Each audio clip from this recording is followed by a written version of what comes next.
नमस्कार दोस्तों, स्वागत है आप सभी का आरआरबी एनटीपीसी स्टेज 1 के लिए। इस वीडियो में हम सामान्य अध्ययन के 30 प्रश्नों को डिस्कस करेंगे। यह प्रैक्टिस सेट नंबर 3 है। वीडियो को पूरा देखिए और अपना मार्क्स कमेंट बॉक्स में बताइए कि आपके कितने मार्क्स सही हो रहे हैं। साथ ही अगर इस वीडियो का आप पीडीएफ भी डाउनलोड करना चाहते हैं तो आप टेलीग्राम ज्वाइन करके वहाँ से सभी प्रकार के आप पीडीएफ डाउनलोड कर सकते हैं। जो दोस्त चैनल पर नए हैं चैनल को सब्सक्राइब कर लीजिए और बेल आइकन को प्रेस करके चैनल से जुड़ जाइए ताकि हमारे चैनल के माध्यम से नेक्स्ट वीडियो का नोटिफिकेशन आपको मिलती रहे। पहला क्वेश्चन है, जीवन की मूलभूत इकाई क्या है? ऑप्शन है कोशिका, अंग, उत्तक या नाभिक। इसका आंसर जाएगा ऑप्शन नंबर ए, कोशिका। जीवन की मूलभूत इकाई कोशिका है।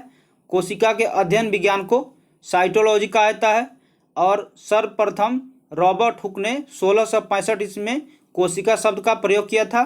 कोशिका जो है दो प्रकार की होती है, प्रोकैरियोटिक और यूकैरियोटिक। तो आपको याद रखना है, इससे रिलेटेड जो है एग्जाम में प्रश्न अवश्य पूछे जाते हैं। कोशिका सिद्धांत का प्रतिपादन भी पूछा जाता है, तो आपको याद रखना है स्लाइडेन और स्वान ने किया था। और सबसे बड़ी कोशिका शुतुरमुर्ग के अंडे की होती है। नेक्स्ट क्वेश्चन है, निम्न में से कौन सा न्यूनतम छिद्र युक्त होता है? ऑप्शन है रेतीला मिट्टी, गाद भरी मिट्टी, चिकनी मिट्टी या खारी मिट्टी। इसका आंसर जाएगा ऑप्शन नंबर सी, चिकनी मिट्टी। चिकनी मिट्टी न्यूनतम छिद्र है और मिट्टी का अध्ययन विज्ञान को मृदा विज्ञान पेडोलॉजी कहा जाता है। जलोढ़ मिट्टी उर्वरता के दृष्टिकोण से सबसे अच्छी मानी जाती है। यह दो प्रकार की होती है, एक होता है खादर और एक होता है बांगर। काली मिट्टी कपास के लिए सबसे उपयुक्त मानी जाती है और लाल मिट्टी, लाल रंग ये इसमें पूछा जाता है, ऑक्साइड की उपस्थिति के कारण होता है, तो आपको याद रखना है। और लेटराइट मिट्टी जो होता है चाय की खेती के लिए सबसे उपयुक्त माना जाता है और लेटराइट मिट्टी में आयरन तथा सिलिका की मात्रा अधिक होती है, तो आपको याद रखना है। इससे रिलेटेड प्रश्न जो है एग्जाम में पूछे जाएंगे। नेक्स्ट क्वेश्चन है, चाणक्य का एक अन्य नाम क्या था? ऑप्शन है देववर्मन, विष्णुगुप्त या रामगुप्त या बृजेश्वर।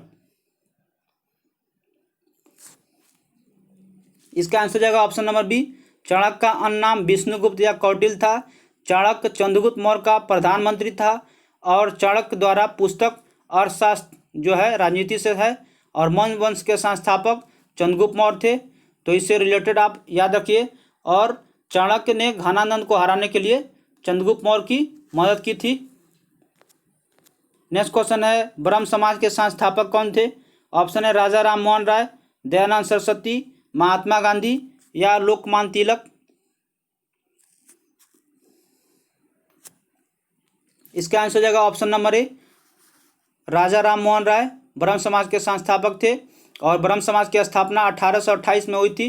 राजा राम मोहन राय ने 1815 ईस्वी में आत्मीय सभा की स्थापना की थी और आदि ब्रह्म समाज की स्थापना 1866 ईस्वी में देवेंद्रनाथ ठाकुर ने की थी और ब्रह्म समाज दक्षिण भारत की स्थापना श्री रामालू नायडू ने की थी, तो इससे रिलेटेड आपको प्रश्न याद रखना है। और प्रार्थना समाज की स्थापना किसने की थी? तो आत्माराम पांडु और एमजी रानाडे एवं देवेंद्रनाथ ठाकुर ने आत्मा समाज की स्थापना की थी 1867 ईस्वी में।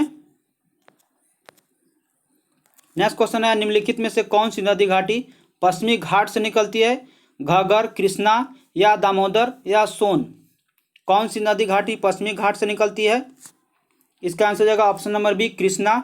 पश्चिमी घाट से कृष्णा नदी निकलती है और कृष्णा नदी कहाँ से? महाबलेश्वर के समीप पश्चिमी घाट पहाड़ से निकलती है। कृष्णा की सहायक नदी होती है भीमा, तुंगभद्रा, मूसी, अमरावती, पंचगंगा या घाट प्रभा। ये सभी जो है कृष्णा की सहायक नदी है और कृष्णा नदी की लंबाई जो है 1401 किलोमीटर है।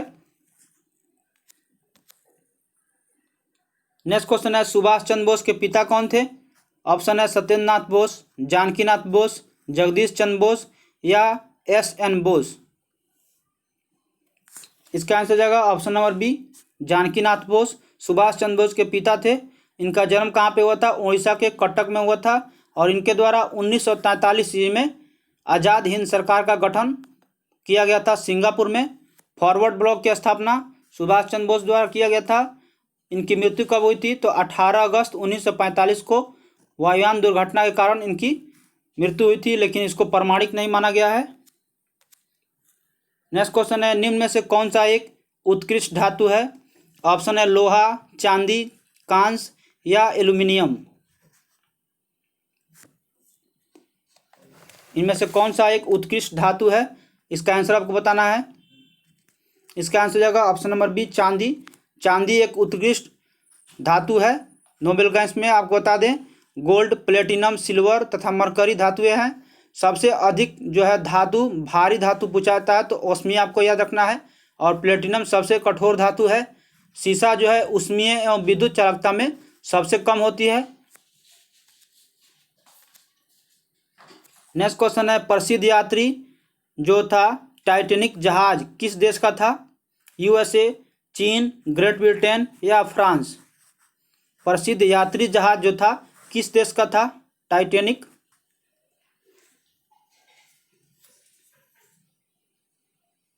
इसका आंसर जाएगा option number B, Great Britain. प्रसिद्ध यात्री जहाज टाइटैनिक ग्रेट ब्रिटेन का था। और टाइटैनिक जो है 14 अप्रैल 1912 को हिमशिला से टकराकर डूब गया था। नेक्स्ट क्वेश्चन है, मरियाना ट्रेंच किस महासागर में स्थित है? ऑप्शन है अटलांटिक महासागर, प्रशांत महासागर, हिंद महासागर या दक्षिणी महासागर। मरियाना ट्रेंच किस महासागर में स्थित है? तो इसका आंसर हो जाएगा ऑप्शन नंबर बी, प्रशांत महासागर। मरियाना ट्रेंच प्रशांत महासागर में स्थित है। मरियाना गर्त की गहराई जो होता है 11,022 मीटर है। आपको याद रखना है सुंडा गर्त कहाँ है? तो हिंद महासागर में है। और यूरेशियन बेसिक आर्कटिक महासागर में स्थित है। तो इससे रिलेटेड आपको प्रश्न याद रखना है, एग्जाम की दृष्टि से इंपॉर्टेंट प्रश्न रहेगा आपके। नेक्स्ट क्वेश्चन है, मानव शरीर की सबसे छोटी हड्डी कौन सी है? ऑप्शन है टिबिया या स्टेपिज या ट्रेपेजियम या इनमें से कोई नहीं। इसका आंसर हो जाएगा ऑप्शन नंबर बी, स्टेपिज। मानव शरीर की सबसे छोटी हड्डी स्टेपिज है जो कान में होती है। हड्डियों की अध्ययन को ऑस्टियोलॉजी कहा जाता है। हड्डियां जो होती हैं कैल्शियम और विटामिन के साथ दांतों को मजबूती प्रदान करती है। मानव शरीर में कुल 206 हड्डियां होती है, आपको याद रखना है। और बाल अवस्था में कुल हड्डियां 208 होती है। टिबिया नामक हड्डी जो है टांग में पाई जाती है। और शरीर की सबसे बड़ी हड्डी को फीमर कहते हैं जो जांघ में पाई जाती है। आपको याद रखना है शरीर की सबसे बड़ी हड्डी फीमर होता है और सबसे छोटी हड्डी स्टेपिज जिसे कहते हैं कान में होती है। भारतीय विज्ञान संस्थान कहाँ है? नेक्स्ट क्वेश्चन है, भारतीय विज्ञान संस्थान कहाँ है? ऑप्शन है कानपुर, बेंगलुरु, मुंबई या चेन्नई। इसका आंसर होगा ऑप्शन नंबर बी, बेंगलुरु। भारतीय विज्ञान संस्थान बेंगलुरु में स्थित है। रमन अनुसंधान संस्थान भी बेंगलुरु में है। और भारतीय खगोल संस्थान भी कहाँ पे है? तो बेंगलुरु में है, आपको याद रखना है। सभी ये तीनों बेंगलुरु में है। और भारतीय दलहन शोध संस्थान कहाँ है? कानपुर में है। और भारतीय चीनी तकनीकी संस्थान भी कानपुर में है। आपको बता दें मुंबई में कौन है? तो भारतीय भू चुंबकीय संस्थान मुंबई में है। और केंद्रीय चमड़ा अनुसंधान संस्थान चेन्नई में है। तो आपको याद रखना है चमड़ा चेन्नई में है, च से। इससे रिलेटेड जो है प्रश्न एग्जाम में अवश्य पूछा जाएंगे संस्थान से, तो आप याद रखिएगा संस्थानों के नाम। नेक्स्ट क्वेश्चन है, निम्न में से कौन सा खेल ओलंपिक खेल से हटा दिया गया है? ऑप्शन है वॉलीबॉल, कर्लिंग या बेसबॉल या बास्केटबॉल। कौन सा खेल जो है ओलंपिक खेल से हटा दिया गया है? ऑप्शन है सी नंबर, बेसबॉल। बेसबॉल को ओलंपिक खेल से हटा दिया गया है। आधुनिक ओलंपिक की शुरुआत 1896 ईस्वी में एथेंस में हुआ था। और ओलंपिक की देखरेख जो होता है अंतर्राष्ट्रीय ओलंपिक समिति करती है, जिसकी स्थापना 1894 ईस्वी में हुआ था। इसका मुख्यालय पूछा जाता है एग्जाम में, तो आपको याद रखना है लुसाने, स्विट्जरलैंड में है। ओलंपिक खेल का मुख्यालय कहाँ है? तो लुसाने में है, स्विट्जरलैंड में। और 2016 में ओलंपिक कहाँ हुआ था? रियो डी जेनेरो में हुआ था। और 2020 का ओलंपिक मेज़बानी जापान टोक्यो करेगा, लेकिन अभी कोविड-19 की वजह से इसको अभी स्थगित किया गया है। नेक्स्ट क्वेश्चन है, वर्तमान में हमारे द्वारा किए जाने उपयोग में रासायनिक प्रतीक जो होता है उसका उपयोग विधि जो है किसके द्वारा तैयार किया गया था? लुई पास्चर, रॉबर्ट बॉयल द्वारा या वर्जिलियस के द्वारा या जॉन डाल्टन के द्वारा। आंसर हो जाएगा ऑप्शन नंबर सी, वर्जिलियस। वर्तमान में हमारे द्वारा उपयोग में किए जाने वाले रासायनिक प्रयोग विधि का उपयोग जो है वर्जिलियस के द्वारा तैयार किया गया था। जॉर्ज डाल्टन ने परमाणु खोज की थी 1808 में। और लुईस पास्चर ने रेबीज का टीका और दूध के पाश्चुराइजेशन की खोज की थी। तो आपको याद रखना है विषाणु की खोज किसने की थी, इवानोवस्की ने की थी। नेक्स्ट क्वेश्चन है पृथ्वी का जल चक्र किसके द्वारा संचालित होता है। ऑप्शन है हवा, चंद्रमा या सूरज या पृथ्वी। पृथ्वी का जल चक्र ऑप्शन हो जाएगा इसका सी, सूरज के द्वारा संचालित होता है। और पृथ्वी अपने अक्ष पर 23.5 डिग्री झुकी हुई है। पृथ्वी को सूरज की परिक्रमा पूरी करने में 365 दिन 5 घंटे 48 मिनट और 46 सेकंड का समय लगता है। पृथ्वी पर ऋतु परिवर्तन और इसकी अक्ष पर घूर्णन के कारण होता है। तो आपको याद रखना है पृथ्वी का ऋतु परिवर्तन इसके अक्ष पर घूर्णने के कारण होता है। तो ये सभी आपको एग्जाम में पूछे जा सकते हैं। इससे रिलेटेड टॉपिक आपको जो है आपको याद रखिए ध्यान में। ओएनजीसी का मुख्यालय कहाँ है। ऑप्शन है डिब्रूगढ़, कांडला, विशाखापट्टनम या देहरादून। नेक्स्ट क्वेश्चन करिएगा ओएनजीसी का मुख्यालय कहाँ है। इसका आंसर जाएगा ऑप्शन नंबर डी, देहरादून में है। और भेल का मुख्यालय नई दिल्ली में है। आईओसी का मुख्यालय कहाँ है, तो नई दिल्ली में है। तो आपको याद रखना है इससे रिलेटेड मुख्यालय से पूछा जाता है। ओएनजीसी का मुख्यालय याद रखिए कहाँ पे है, देहरादून में है। नेक्स्ट क्वेश्चन है थॉमस कप किस खेल से जुड़ा हुआ है। टेनिस, बैडमिंटन या टेबल टेनिस या हॉकी। आंसर बताइएगा इसका थॉमस कप किस खेल से जुड़ा हुआ है। इसका आंसर जाएगा option number B, badminton. Thomas Cup badminton खेल से जुड़ा हुआ है। बैडमिंटन का कप जो होता है नारंग कप, चड्डा कप, अमृत दीवान कप, ये सभी बैडमिंटन कप से जुड़ा हुआ है। आधुनिक बैडमिंटन के आविष्कारक विकास जो है इंग्लैंड में हुआ था। और इसका सर्वोच्च संस्था इंटरनेशनल फेडरेशन है। तो आपको याद रखना है बेटन कप, बेगम रसूल, और ये हॉकी से संबंधित है। नेक्स्ट क्वेश्चन है सूर्य की ऊर्जा किस माध्यम से उत्पन्न होती है। ऑप्शन है परमाणु संलयन, सौर ऊर्जा या विद्युत ऊर्जा या ऊष्मा या गुरुत्वाकर्षण ऊर्जा। इसका आंसर जाएगा ऑप्शन नंबर ए, परमाणु संलयन। आपको बता दें सूर्य की ऊर्जा परमाणु संलयन से उत्पन्न होती है। सूर्य सौरमंडल का प्रधान होता है, यह मुखिया माना जाता है। और सूर्य की उम्र जो है पूछा जाता है 5 बिलियन वर्ष है, आप इसको याद रखिएगा। और सूर्य द्वारा ऊर्जा जो है देते रहने का समय जो है 10⁻11 वर्ष रखा गया है। और सूर्य का व्यास भी पूछा जाता है, तो 13,92,000 किलोमीटर है सूर्य का व्यास। नेक्स्ट क्वेश्चन है निम्न में से कौन सा शहर वास्तुकला की दृष्टि से नियोजित शहर है। ऑप्शन है दिल्ली या बेंगलुरु या मुंबई या चंडीगढ़। इसका आंसर जाएगा ऑप्शन नंबर डी, चंडीगढ़ वास्तुकला की दृष्टि से नियोजित शहर है।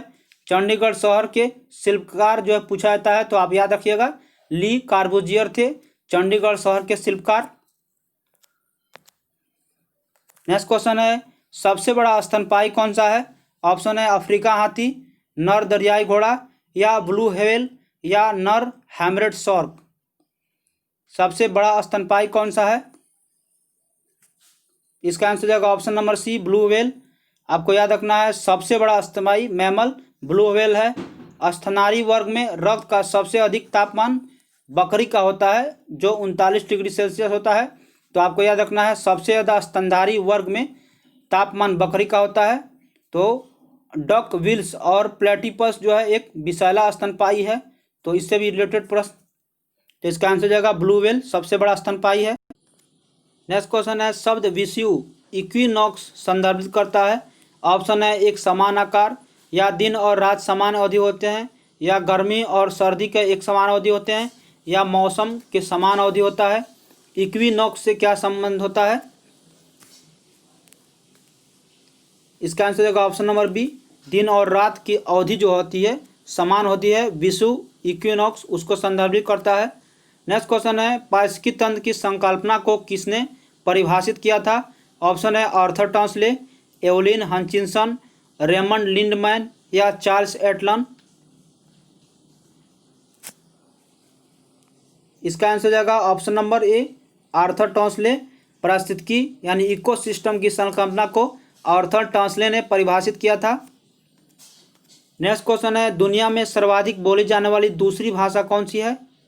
मंदारिन, स्पेनिश या अंग्रेजी या हिंदी?